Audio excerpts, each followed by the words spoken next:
ஒரு சிவாலயத்துல தரிசனத்துக்கு போறீங்களா, நமச்சிவாய வாழ்க நாதன் தாழ் வாழ்க, இமைப்பொழுதும் என் நெஞ்சில் நீங்காதான் தாழ் வாழ்க, கோகழி ஆண்ட குருமணி தன் தாழ் வாழ்க, ஆகமம் ஆகி நின்று அன்னிப்பான் தாழ் வாழ்க சொல்லினே போங்க.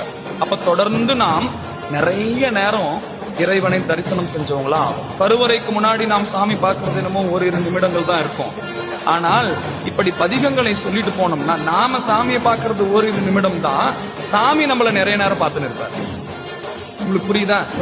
இவ்வளவு பேர் உட்கார்ந்து இருக்கிறீங்க, இவ்வளவு பேர் பேசி அமைதியா உட்கார்ந்து இருக்கிறீங்க.